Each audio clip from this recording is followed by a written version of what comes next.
So hello students. So today in this class we'll be learning about the different types of interrupts which are available in 8051, right? Plus the difference between your interrupt and polling. Okay. So beginning with respect to your interrupts. So a computer program has only two ways to find or determine the conditions that exist in internal and external circuits. So one method uses the software instructions. So depending upon the status of your flags, okay, or depending upon the status of the port pins, the jump will be made. And the second method, it responds to the hardware signals called as interrupts, which forces the program to call a subroutine or a subprogram. So software techniques use a processor time that could be devoted to some other tasks. Interrupts take the processor time only when action by the program is needed. So most of the applications of microcontroller involve responding to events quickly enough to control the environment that generate the events, generally termed as real-time programming. Interrupts are often the only way in which real-time programming can be done successfully. So interrupts can be generated by internal chip operations or they may be provided by external sources. Any interrupt can cause the 8051 to perform a hardware call to an interrupt handling subroutine or a subprogram that is located at a predetermined absolute address in a program memory, right? So interrupts can be generated by internal chip operations. Okay, so in case of 8051 it provides 5 interrupts. Okay, so three of these interrupts, they are generated automatically by the internal operations like timer flag 0 and timer flag 1 and the serial port interrupt. Okay, and two interrupts are triggered by external signals provided by the circuitry that are connected to pins int 0 and int 1, that is your port pins of port 3, that is p3.2 and p3.3. In simple, we can say that in case of 8051, okay, normally we say it is having 6 interrupts. Okay, but being specific, we can say that 8051 is having 5 interrupts, right? So 3 interrupts are internal and 2 interrupts are external. Okay, and one additional interrupt, that is 6 interrupt, if we take it as a reset. Okay, but being specific, as we call it as an interrupt means any event or any occurrence, either it may be internal or external, which disturbs or alters the normal sequence of program execution, which disturbs the normal execution of the normal program execution. Normally we call it as an interrupt, right? So all the interrupts are under the control of the program. The programmer is able to alter control bits in the interrupt enable register, the interrupt priority register, and the timer control register. Means, okay, so whatever the interrupts are there, all the interrupts are under the control of the program. The programmer is able to alter the bits in the interrupt enable register. Means either the interrupts can be enabled or they can be disabled, as well as the priority levels of the interrupts can be assigned. Okay, and the timer control in timer, okay, means by programming your IE register, interrupt enable register, interrupt priority register, and timer control register, the interrupts can be controlled with the help of a program, or the programmer has the complete control over the setting of your interrupts, right?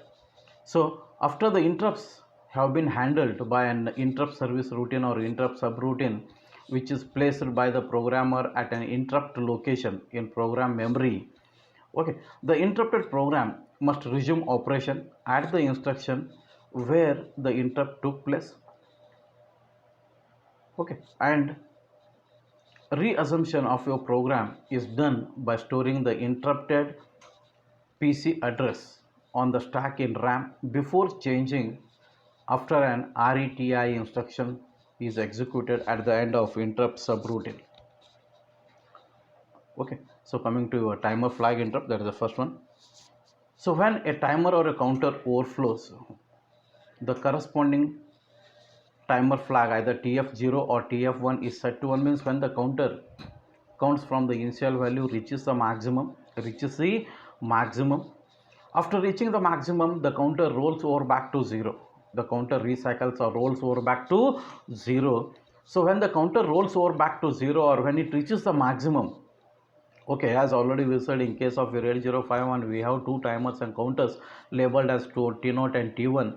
Okay, when the counter rolls over back to 0, then the timer flag 0, which works with respect to a timer 0, and timer flag 1, which works with respect to a timer 1. These two timer flags, they are set to 1 when the counter rolls over back to 0, means after reaching the maximum, when the counter comes back to 0, the timer flags will be set to 1.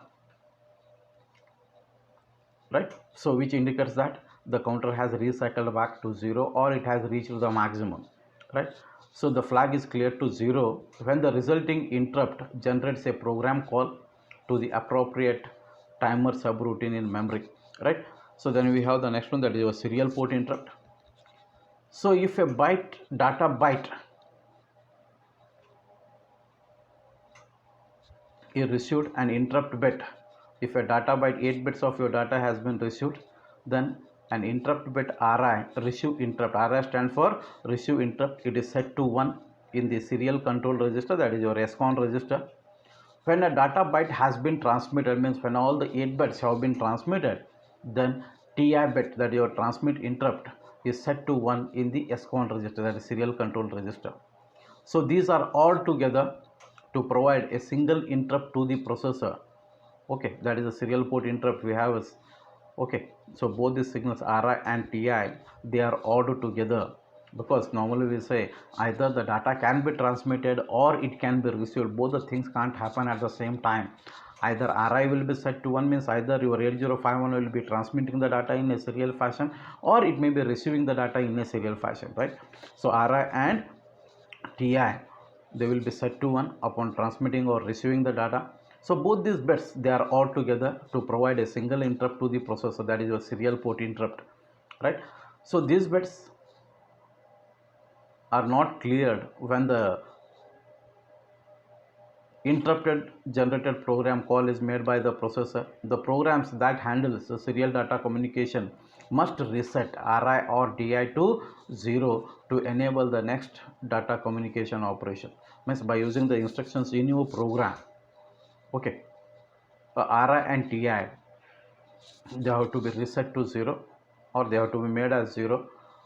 Okay, so that you can begin with the next data transmission. Right,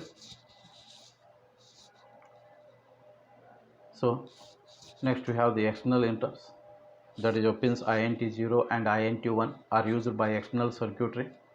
Inputs on these pins can set the interrupt flags, that is your IE0 and IE1 in the TCON register to 1 by two different methods. The IE flags, that is interrupt enable flags, may be set when the INT0 or INT1 pin reaches a low level, or the flags may be set when a high to low transition takes place on INT0 or INT1 pin.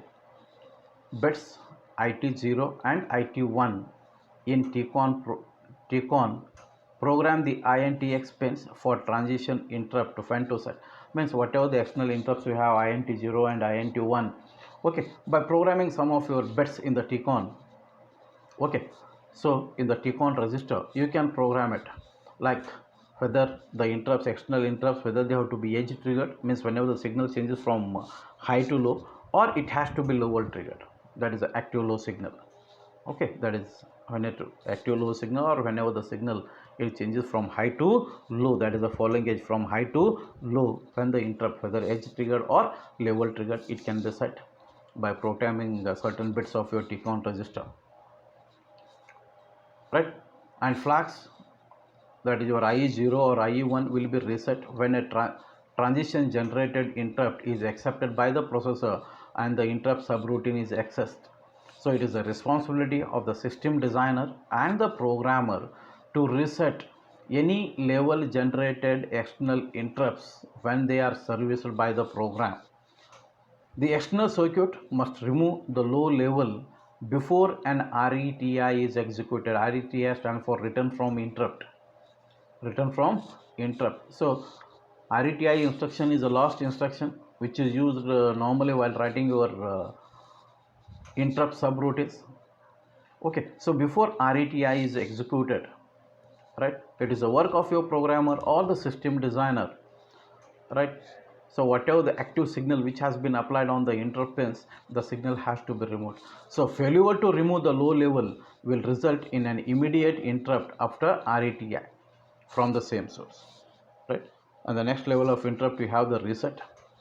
So the reset can be considered to be the ultimate interrupt because the program may not block the action of the voltage on the RST pin, that is reset. So this type of interrupt is often called as non-maskable. Non-maskable stands for means either this interrupt, neither it can be enabled nor it can be disabled. That we take it as a non-maskable, since no combination of bits in any register can stop or mask the reset action. Unlike other interrupts, the PC is not stored for later program resumption. A reset is absolute command to jump to program address 0000, means to the initial address or the beginning of your ROM memory, and commence running from there. So whenever a high level is applied to the reset pin, the 8051 enters a reset condition, right?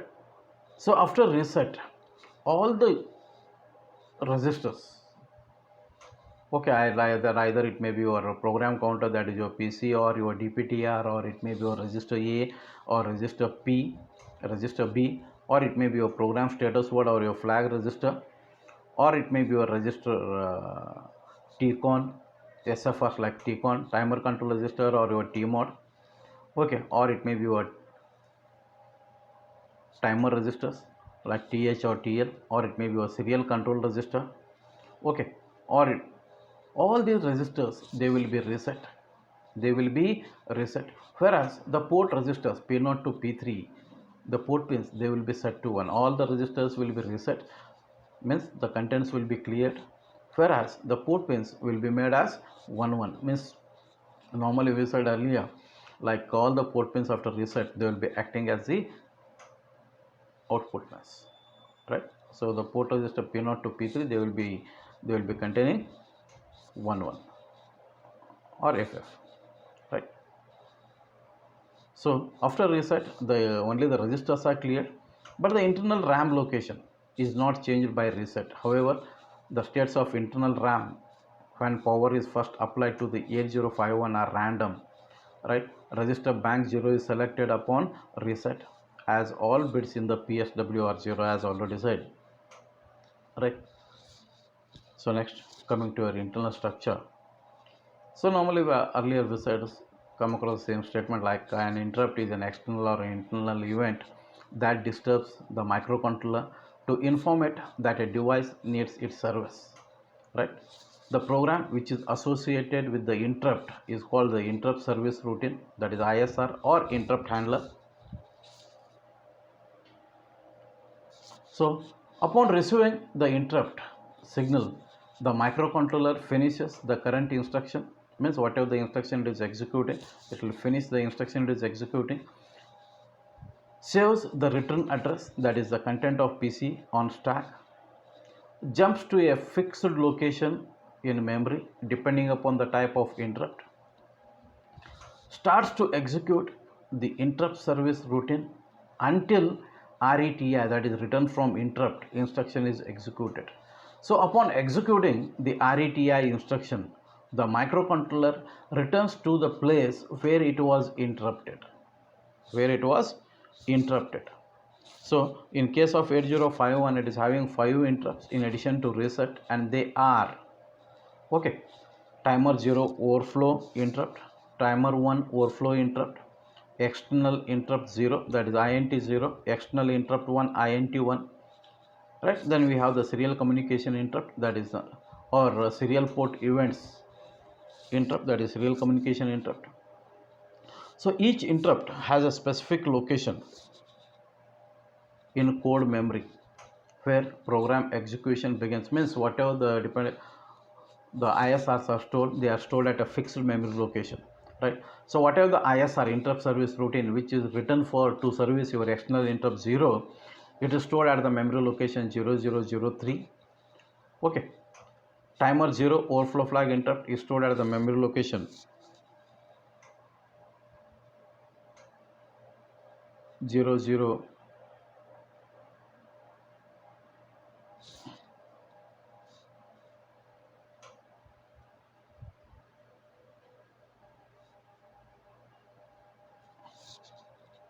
External interrupt 1 is stored at the memory location, ISR is stored at the memory location 0013. Timer 1 overflow interrupt is stored at the memory location 001B.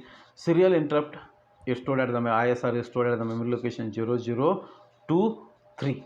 Means each of your ISR, it is having a fixed memory location in the internal ROM memory or in the internal code memory. Okay. So whenever the program or whenever the interrupt rises, always your 8051, depending upon the type of interrupt, it branches to a fixed memory location. Okay, and these memory locations, commonly we call it as the interrupt factor table. Whatever the initial memory locations you have, right, beginning from the memory location 00002 to 0023. So these memory locations we call it as IVT, interrupt factor table.